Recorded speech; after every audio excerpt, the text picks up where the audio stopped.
민주당의 가치가 걸려있는 중대한 사안에 대해서 우리는 토론이라도 한번 제대로 해본 적이 있습니까?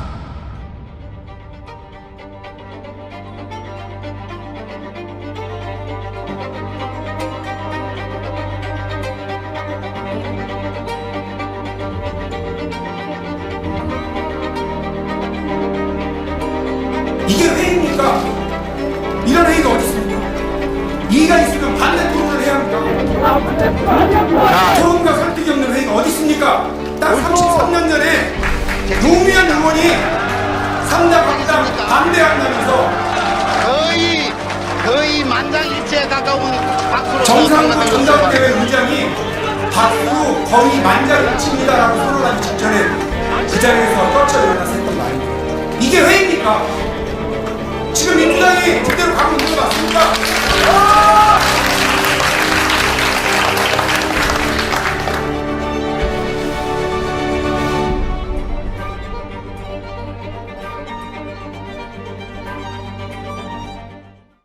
우리 당의 최고 의결기구 의사 결정 단위가 갑자기 바뀌려고 하는데 저도 모르고 있었습니다. 당대표를 하겠다는 저도 모르고 있었고 우리 의원님들도 모르고 계셨습니다. 당원들은 더 모르고 계십니다. 내일 중앙위원회가 열리지만 온라인 투표만 합니다. 토론도 없습니다. 수정안도 못 냅니다. 그러고 나서 우리 당의 최고 의결 기구가 느닷없이 바뀝니다. 딱 30% 당원만 참여하면 그 온라인 투표가 성사가 됩니다. 우리 헌법이 규정한 국민투표도 그렇게 안 합니다. 절반 이상의 국민들이 참여하시고 절반 이상이 찬성해야 국민투표가 효력이 발생하고 헌법도 바꿀 수 있는 겁니다. 초등학교 학생들도 그렇게 안 합니다. 30%만 참여하고 찬성한다고 하면 산술적으로 16.7%만 찬성하면 우리 당의 의사결정, 최고의 의사결정이 이루어집니다. 이런 게 어디 있습니까? 근데 그걸 너도나도 모른 채로 진행하고 있다는 게 더 말이 됩니까? 이 있습니다라고 얘기하는 목소리를 33년 뒤에 더불어민주당 안에서 당대표 후보가 또 우리 최고위원이었던 윤영찬 후보가 얘기할 줄이라고 생각하지도 못했습니다. 이런 게 어디 있습니까? 전화가 계속 옵니다. 그 무슨 당원 또 고친다는데 그거 어떻게 생각하냐 이 얘기만 물어보더라고. 제가 어제 처음 들었습니다. 박용진 의원이 항의를 한대요. 뭐를. 그래서 80조 통과됐는데 뭘 또 항의하냐. 그랬더니 뭘 또 한대. 그래서 제가 처음 들었어요. 저는 일단 그 내용 자체도 논란이 있는데 이 절차가 이건 민주적인 절차를 안 거치면 국민의민주당은 못 갑니다. 국민들은 그 정당이 민주적으로 운영되는지를 되게 중요하게 봐요. 그래서 민주적인 절차 이게 깨지면 국민의민주당은 못 간다. 그 다음에 내용도요. 우리가 이제 당원을 위한다고 해서 당원이 모든 결정하지 않아 이런 내용인 것 같아요. 근데 민주주의라는 게 단순히 다수결이 아닙니다. 다수의 결정만이 민주주의가 아니고 다수의 결정이 돼 좋은 결정이 돼야 민주주의가 돼요. 그러니까 민주공화국이 200년 동안 경쟁력이 있는 거예요. 그냥 다수결로만 했으면은 옛날에 그리스 때 로마 때 다수결 많이 했잖아요. 콜로세움에서 저 사람 죽일까 살릴까 이거 다수결 아닙니까? 그래갖고 로마가 살아났나요? 단순 다수결이 중요한 게 아니라 좋은 다수결, 좋은 결정. 그 좋은 결정은 뭐예요? 토론하고 다수결정을 해요. 토론하고 결정하는 이 결정이 안 되면 우리가 대의원제도를 그냥 하는 게 아닙니다. 토론을 제대로 하고 심사숙고한 다음에 결정하기 위해서 당원들이 수많은 당원들 하기가 어려우니까 대의원제도를 둔 건데 당원제도로 가던 대의원제도로 가던 중요한 건 토론하고 심사숙고하고 결정하는 이 민주적인 결정 이거를 흐트러뜨리면 안 된다. 우리 국민투표를 안 하는 이유가 뭐죠? 왜? 웬만하면 원래 온라인 블록체인이 있는데 옛날에 디지털이 없었으니까 그렇다 치고 지금 블록체인으로 그냥 국민투표 하면 되잖아요. 국민투표를 하게 되면 두 가지 문제가 있습니다. 모든 국민이 매사에 이렇게 심사숙고 할 수가 없어요. 바쁘니까. 그래서 심사숙고할 사람들을 의회라고 뽑아놓고 하는 거예요. 정말 중요한 결정. 의원 대표 뽑는 거, 대통령 뽑는 거만 국민들이 직접 하고 그나마 그걸 하기 위해서 법적인 선거운동을 만들어서 심사숙고할 수 있는 제도장치를 만들어 놓고 하는 거 아닙니까? 이러한 기본적인 내용들을 지키는 범위 내에서 우리 의사결정 구조가 가야 되는데 단순 단순한 다수결, 그래서 당원 다수결이면 모든 게 선하다. 그건 아닙니다. 당원이 만약에 의사결정에 참여하려면 모든 당원들이 심사숙고할 수 있는 제도적 장치가 반드시 마련돼서 당원들이 주권자로 참여해야지 그냥 어디서 얘기 듣고 그냥 유명한 사람 찍는 방식으로 가면은 저는 이건 민주주의 올바른 길이 아니다. 그런 토론이 좀 필요하다고 저는 생각합니다. 저는 오늘 주로 당내 민주주의에 대해서 말씀드리려고 합니다. 최근에 우리가 자주 듣는 얘기가 당원 민주주의, 참여 민주주의 이야기를 많이 합니다. 말로는 굉장히 좋습니다. 당원 민주주의, 당원이 주인이다. 좋습니다. 동의할 수 있습니다.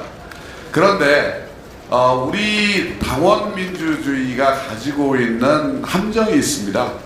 그거는 오랜 역사에서 드러나는 것입니다. 우리 아테네에서 직접민주주의를 시행한 이후에 모든 나라의 민주주의 체제는 대의민주주의로 전환이 됐고 그것이 뿌리를 내렸습니다. 대의민주로 간 이유는 민족국가가 형성이 되면서 인구수가 많아지고 영토가 넓어졌습니다. 그 사람들이 모여서 이 정치를 할 수가 없어요.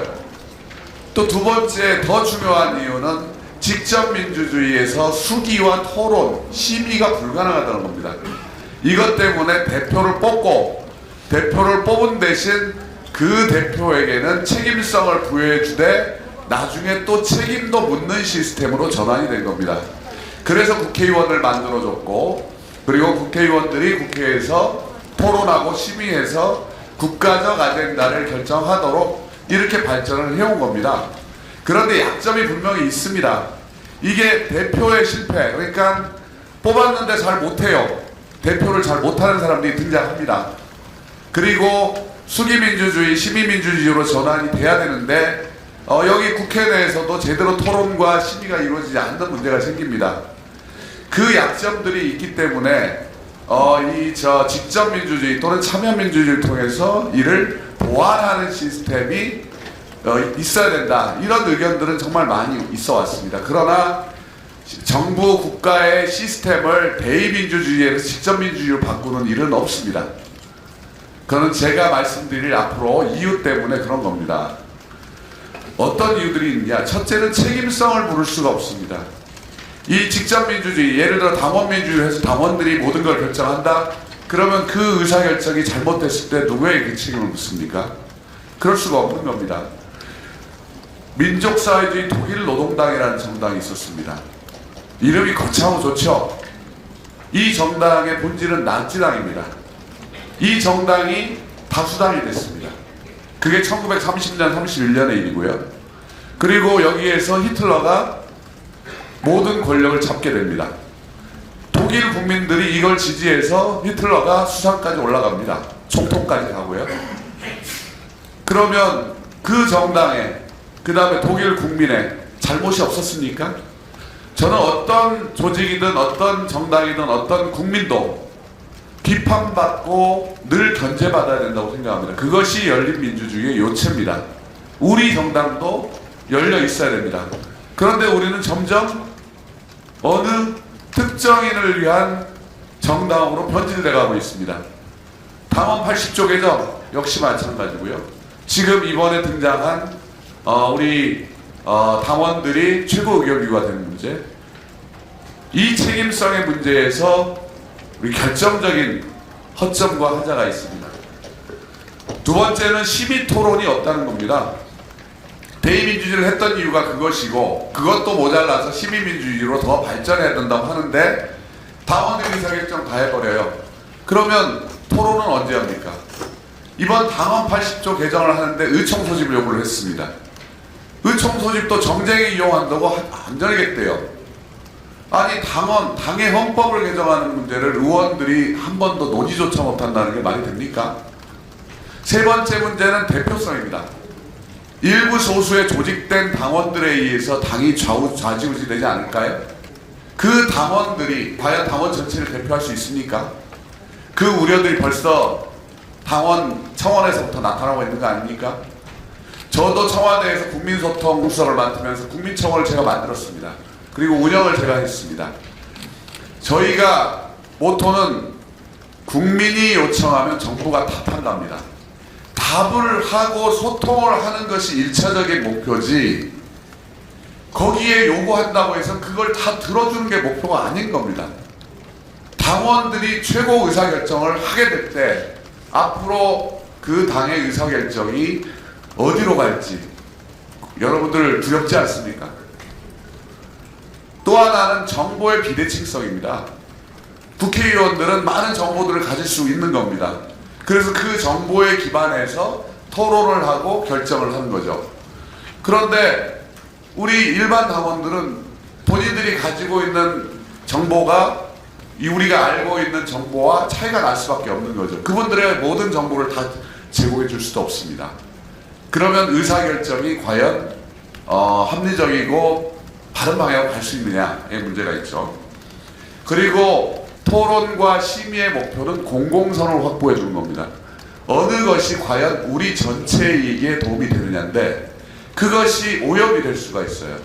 특정한 사람들이 목소리를 내서 사익을 추구했을 때 과연 그걸 막을 수가 있느냐, 이 문제가 생깁니다. 그리고 선동과 동원, 이 문제가 가장 큰 약점입니다. 우리 아테네에서 우리 민회가 열리면요, 보통 30만 명의 아테네 시민 중에서 6,000명 정도가 참여를 할 수가 있었습니다. 6,000명이 참여해서 거기서 자유롭게 나와서 연설을 해요. 연설을 하는데 그 연설을 방해하는 사람들이 주변에서 야유도 하고 소리를 지릅니다. 우리 박용진 후보도 굉장히 많은 이 방해를 받았습니다. 그런 일들이 벌어질 겁니다. 그리고 이 문제가 우리의 팬덤 정치하고도 바로 직접적으로 연결이 되어 있는데, 특정인에 대한 팬덤이 이 당원 민주주의를 장악했을 때 그 특정 정치인에서 당원들의 의사가 왜곡되고 그리고 그 결정의 책임이 전가된다는 겁니다. 이런 숱한 문제를 안고 있는데 당원 민주주의와 참여 민주주의가 굉장히 옳은 것처럼 지금 이야기를 하고 있습니다. 참여 민주주의는 보완성의 역할에 그쳐야 되는 겁니다. 그것이 주인이 되는 순간 우리는 어떤 민주주의의 타락과 이탈로 갈지 모른다 라는 부분들을 제가 오늘 이 자리에서 강하게 경고를 하고 싶습니다. 지금 우리 당은 그 길로 가고 있는 것입니다. 그래서 많은 분들이 우려를 하고 걱정을 하는 것입니다. 민주주의의 국회의원의 권한을 더 갖자고 지금 요구를 하는 게 아닙니다.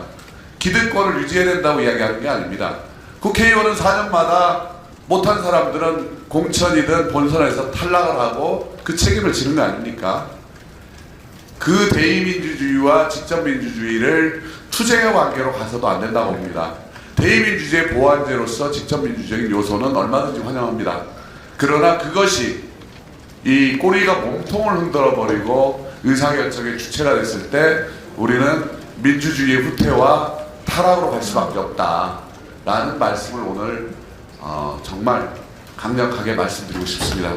제가 앞서 말씀드렸던 전당원 투표의 당원 신설입니다. 의도가 나쁜 건 아닙니다. 왜냐하면 우리 당의 당원 투표가 계속 있어 왔거든요. 근데 그거가 당헌상에 아무런 근거 조항이 없었어요. 당규에만 있는 거죠. 그러니까 당원에는 없고 당규에는 있는. 근데 제가 놀랐던 건 뭐냐면 우리 당의 최고 의견 결정 방법으로 이걸 해놓은 겁니다. 그러니까 전당대회가 멀쩡하게 있는데 전당대회, 그러니까 대의원대회가 있는데 그 대의원대회를 갑자기 이 위에 하나가 더 만들어져 버리는 거죠.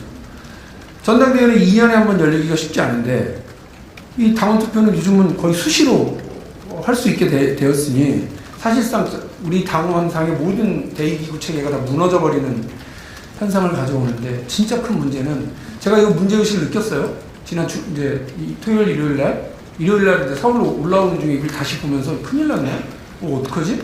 이러면서 올라오는데 전 민주주의자니까 수정안을 어떻게 내면 되지? 이거부터 찾아봤어요. 수정을 낼 수가 없어요. 안건을 찾아보는데 여러분 홈페이지에 안건 대회 공개 금지로 되어 있어요. 여러분은 모르시는 거예요. 우리 중앙위원들만 인풋하고 들어가면 그게 되어 있지. 당원들은 그 안건을 보면 안 돼요, 지금. 그러니까 이렇게 지금 하면 안 되는데 그러면 방법이 뭐가 있습니까? 이제 남은 게 이거 부결시켜야 돼요. 부결시키고 조금 더 시간을 갖고 당원들의 의사분포를 확인하기 위해서 전당원 투표 할 수 있습니다. 직접 민주주의의 어떤 보충적인 역할로 저는 할 수 있다고 봐요. 그런데 그게 우리 당의 최고 의결기구가 돼버리면 안 되잖아요. 아무런 수기과정 없이. 여기 중앙위원 동지들 꽤 앉아 계실 거예요. 부결시켜 주십시오. 저 그리고 그 제가 알고 있는 중앙위원들, 우리 국회의원님들, 지역위원장님들, 그다음에 기초자치단체장, 광역자치단체장님들, 그다음에 기초의회 의장님들, 이분들한테 저 오늘 이제 문자 보내려고요. 여기 의원님들 말씀을 들어보니 저만 문제의식을 느끼는 게 아닌데 아무도 모르거든요.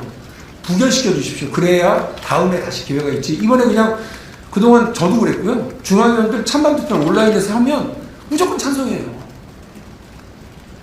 누가 반대하는 사람도 없고 수정안을 내는 사람도 없고 그러니까 당무위원회가 결정 잘했겠죠 하고 그냥 그렇게 했거든요. 이건 민주주의가 아니죠. 아까 제가 말씀드린 것처럼 노무현 대통령이 토론도 없고 이의가 있으면 반대 토론을 해야 되는데 반대 토론도 없이 박수치라고 그래가지고 3당 합당 결정한 그 꼴이랑 뭐가 다릅니까? 저는 오늘 제가 여기 좌장을 맡아서 하면서 아까 앞서 우리 의원님들하고 제 생각이 다르지 않기 때문에 저는 제 책임을 그렇게 해서 다하겠습니다.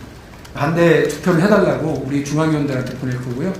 여기 계시는 우리 국회의원님들도 그런 문자를 보내든 뭐 이렇게 의사표시를 해주시는 게 우리 의원님들이나 지역위원장님들, 자치단체장님들한테 한 번 더 생각할 어떤 이 기회가 만들어지는 것이라고 저는 생각을 합니다. 이번에 부결시킨다고 해서 당 망하는 게 아니니까요.